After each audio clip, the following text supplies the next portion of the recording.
अब पछताए होत का जब चिड़िया चुग गई खेत। कांग्रेस की जब सियासी जमीन बंजर हो चुकी है तो इस बंजर जमीन पर अब कांग्रेस भाजपा के बीज बोने की कोशिश कर रही है, क्योंकि भाजपा के बीज जिन्होंने देश में संगठन की एक ऐसी मिसाल पेश की है जिसने ब्लॉक से लेकर प्रधानमंत्री तक ऐसे ऐसे नेता तैयार किए हैं जिसकी काट आज दुनिया भर में कोई नहीं है। लेकिन अब जब कांग्रेस का राष्ट्रीय अधिवेशन हुआ तो कांग्रेस के पास अपना कुछ भी नहीं था। बैठकें तो हुई, लेकिन इन बैठकों में रणनीति क्या बनाई जाए, इन बैठकों में समीकरण क्या तैयार किया जाए, तो भाजपा का पूरा खाका उठाकर कांग्रेस पार्टी ने अपने इस अधिवेशन में लाकर रख दिया। अब उसी रणनीति को अपनाया जा रहा है जिस रणनीति पर चलकर भारतीय जनता पार्टी ने 2 सीटों से तीसरी बार देश की सत्ता में खुद को काबिज किया। उस रणनीति को अपनाया जा रहा है जिस रणनीति की काट पिछले 11 सालों से कांग्रेस यहां तक कि कोई भी विपक्षी दल नहीं ढूंढ पाया है। दरअसल राष्ट्रीय अधिवेशन हुआ कांग्रेस पार्टी का गुजरात में। इस अधिवेशन में तय किया गया कि अब सतह पर जो जमीन होती है वहां से संगठन को मजबूत किया जाएगा और इसके लिए जो जिला अध्यक्ष होते हैं एक प्रस्ताव पास किया गया जिसमें कहा गया कि जिला अध्यक्ष के पास वो शक्तियां दी जाएंगी, वो पावर दिया जाएगा जिसमें अगर ब्लॉक लेवल से लेकर सांसदीय तक के टिकट का वितरण किया जाएगा तो उसमें जिला अध्यक्ष की सहमति जरूरी होगी। इसके अलावा पन्ना प्रमुखों का भी कांग्रेस में अब एक ऐलान किया गया है। ये भाजपा की तर्ज पर हुआ ऐलान है कि पन्ना प्रमुख बनाए जाएंगे, यानी कि ब्लॉक लेवल से नीचे मोहल्ला लेवल, वहां पर पन्ना प्रमुख होते हैं। ये भाजपा में अब तक देखा गया था, लेकिन क्या कांग्रेस भाजपा की नकल कर प्रधानमंत्री नरेंद्र मोदी और दुनिया के सबसे बड़े संगठन को टक्कर दे पाएगी? मुझे तो नहीं लगता है कि टक्कर देने का समय आपने शुरुआत ही की थी कि अब पछताए होत का जब चिड़िया चुग गई खेत। और सियासी जो बीज बीजेपी के बोए जा रहे हैं, मतलब बीजेपी की नकल की जाएगी कि वो किस तरह से पहुँचे। देखिए, बीजेपी की नकल की जा सकती है, ऐसा कुछ नहीं कि नकल नहीं की जा सकती, कोई ट्रेडमार्क नहीं है, आप उस स्टाइल में काम कर सकते हैं क्योंकि स्टाइल का कोई उन्होंने ऐसा कोई ट्रेडमार्क नहीं बनाया है। करिए, आप नकल कीजिए। कॉपीराइट तो है नहीं, कॉपीराइट तो है नहीं, लेकिन कैसे बढ़ेंगे आप ये बताइए। अब आप कहते हैं कि हम टिकट जो है जिला अध्यक्ष से पूछेंगे, फिर आगे जाएगा, तमाम जगह जाएगा, होता कहाँ है? लेकिन ये प्रैक्टिकली तौर पर कहाँ होता है? प्रैक्टिकली तौर पर तो ये होता है कि जो गांधी परिवार से नज़दीकी रहेगी उसको टिकट मिल जाएगी ऊपरी तौर पर।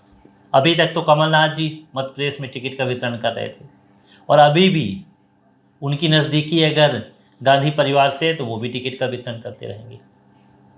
कितना भी विरोध प्रदर्शन हो जाए, लेकिन टिकट वही डिसाइड करते हैं जो कि बड़े नेता होते हैं। जिला अध्यक्ष सिर्फ औपचारिकता के लिए होते हैं मुझे लगता है कि कांग्रेस में। लेकिन बीजेपी में क्या होता है?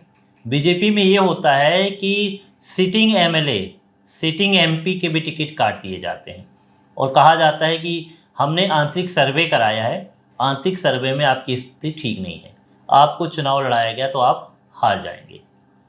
और एक बार सर्वे नहीं होता, 3 बार सर्वे होता है। आरएसएस अलग कर रही है, कोई विंग अलग कर रही है, बीजेपी अलग कर रही है, उसके बाद फिर रायशुमारी होती, तमाम चीज़ों के करने के बाद 3 नाम फाइनल होते हैं और 3 में से एक पे ओके किया जाता है। और ये हालात आज के नहीं हैं, जब वो दो में थे, यानी कि 2 ही सांसद उनके लोकसभा में पहुंचे थे, उस दौरान भी यही कहानी थी। तो ये पैटर्न बदला नहीं है। वो अटल बिहारी जी कहते हैं ना कि क्या हार में क्या जीत में, वो वाली कहानी है। वो जो कविता बोलते थे वैसे ही है, चाहे हार हो चाहे जीत हो, हम अपना पैटर्न नहीं बदलेंगे। जैसे मैं बात करूं कि वो 90 का मुद्दा, राम मंदिर का मुद्दा लेके चले, वो हर बार आपके मैनिफेस्टो में रहता था, कोई परिवर्तन नहीं करते थे वो तमाम चीज़ों को लेकर।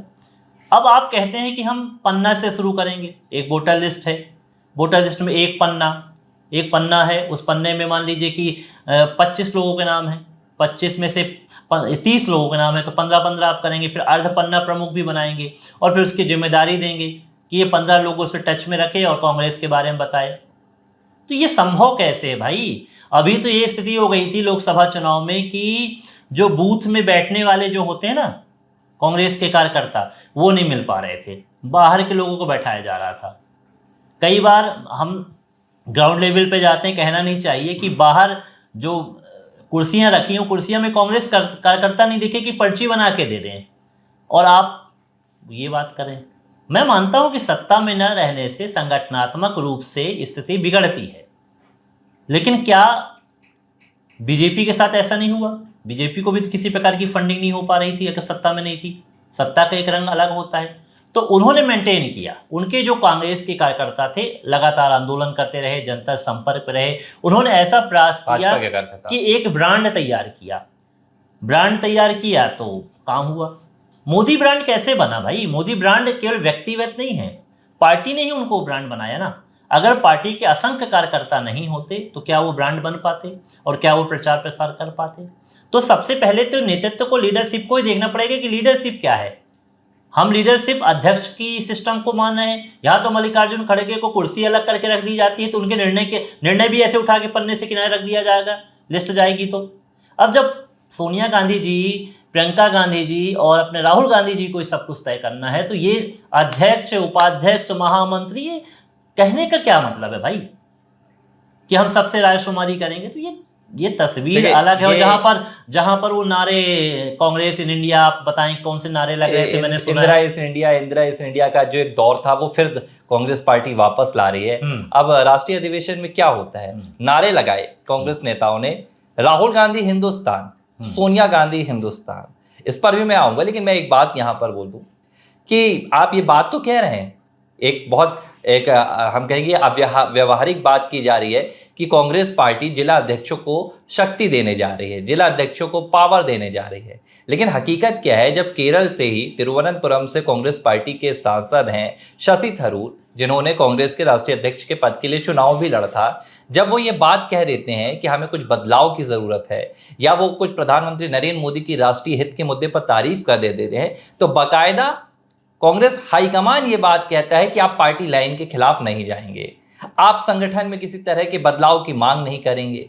तो ये है असलियत कि जब आपकी ही पार्टी के एक वरिष्ठ नेता, जिन्होंने केरल में मोदी लहर में रहते हुए चुनाव जीता था, 2009, 2014, 2019 तमाम चुनाव उन्होंने जीते, 24 में वो तीसरी बार आए, माफ कीजिएगा, आप ऐसे नेता को तवज्जो नहीं देते हैं।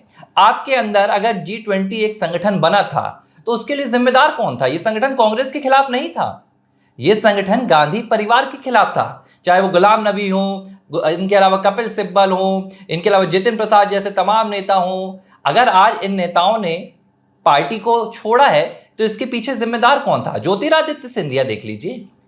खबरें तो ये भी आ रही हैं कि कमलनाथ का भी आप गांधी परिवार के साथ वो ताल्लुकात नहीं रहा, क्योंकि कमलनाथ गांधी परिवार की झोली में मध्य प्रदेश की सत्ता नहीं डाल पाए, अपनी भी कुर्सी नहीं बचा पाए, अपने बेटे की सांसदें नहीं बचा पाए, तवज्जो उन्हें भी नहीं मिल रही है। तो ये गांधी परिवार की एक रीत रही है। जब तक गांधी परिवार को लगता है कि ये आप उनके उपयोग के लिए हैं, आप इस्तेमाल किए जा सकते हैं, आपको इस्तेमाल करते हैं, और फिर जब उन्हें लगता है कि अब आप इस्तेमाल नहीं किए जा सकते हैं, तो आपका हाल भी कमलनाथ जैसे हो सकता है। अब ज्योतिरादित्य सिंधिया भी कांग्रेस के नेता थे, लेकिन उन्होंने क्यों कांग्रेस छोड़ा था? क्यों? जब मुख्यमंत्री की बारी आई तो आपने बुजुर्ग कमलनाथ को मुख्यमंत्री की कुर्सी दे दी, क्योंकि उनके गांधी परिवार से नजदीकियां थी। कर्नाटक में डीके शिव कुमार, सिद्धरामैया के बीच क्यों तालमेल नहीं बैठ रहा है? क्योंकि डीके शिव कुमार ने पूरी अगुवाई की, लेकिन आपने मुख्यमंत्री की कुर्सी किसे दे दी? राहुल गांधी से करीबी रखने वाले सिद्धरामैया को दे दी। तो ये तमाम बातें दिखाती हैं। हिमाचल में देख लीजिए, प्रतिभा सिंह को क्यों नहीं दी गई मुख्यमंत्री की कुर्सी? वहां भी आज कलेश है।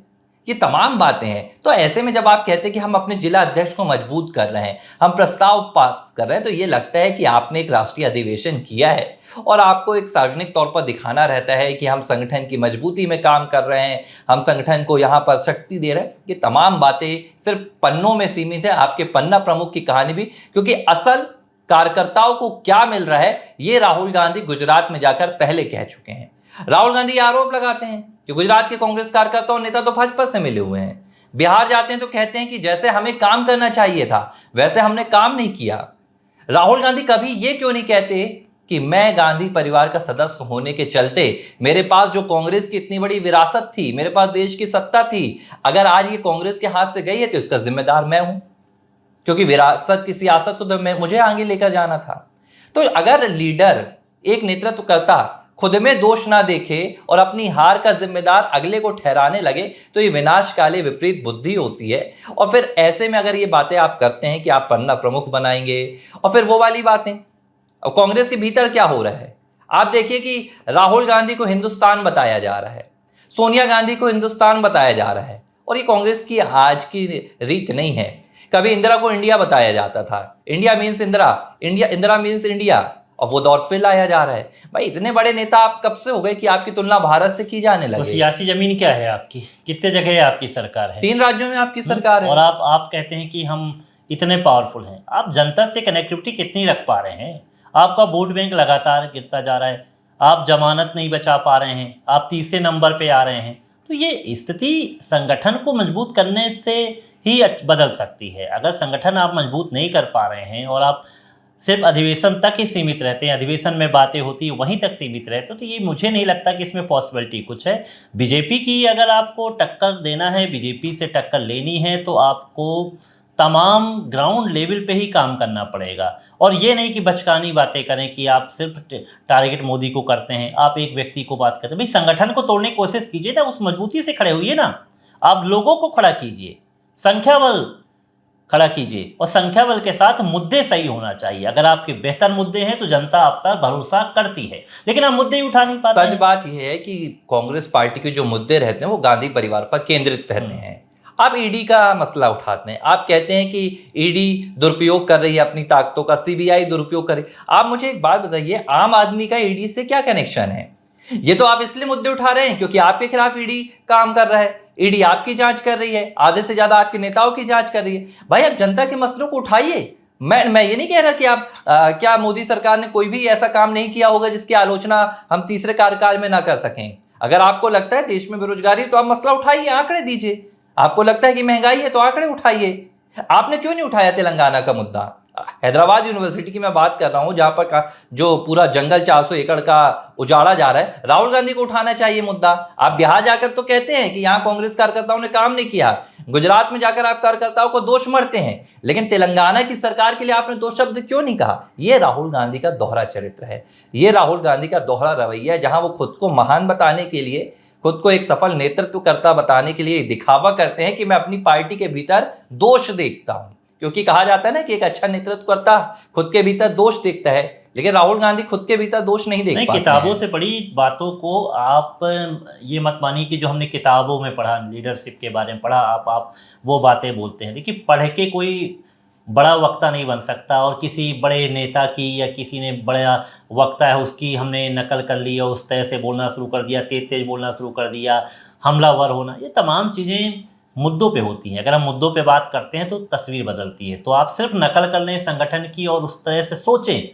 कि ऐसा हो जाएगा कि काम बन जाएगा, तो ऐसे नहीं है। देखिए, शेर को भी शिकार करने के लिए अपने गुफा से बाहर निकलना पड़ता है, तब उसको भोजन मिलता है। ठीक है, ऐसे नहीं कि स्वयं ही वहीं पर आ जाएंगे। तो कर्म ही करना पड़ेगा। अगर आप बेहतर कर्म करेंगे, प्लानिंग से कर्म करेंगे, तो आपको सफलता मिलेगी। मैं नहीं कहता कि आप टक्कर नहीं दे सकते, आप एक समय टक्कर लेते थे, आपकी सरकारें थी, लेकिन ये गति कैसे हुई? देखिए, मैं तो फिर यही बात कहूंगा ना, प्रियंका गांधी को वायनाड से सांसद की टिकट दी गई, किन कार्यकर्ताओं से पूछा गया, किन जिलाध्यक्षों से पूछा गया, कितनी रायशुमारी हुई? सोनिया गांधी को राजस्थान से राज्यसभा भेज दिया गया, कितने कार्यकर्ताओं से पूछा गया, कितने जिलों में सोनिया गांधी के लिए रायशुमारी हुई? राहुल गांधी को अमेठी में लाद दिया गया, रायबरेली में लाद दिया गया, कितने लोगों से आपने पूछा?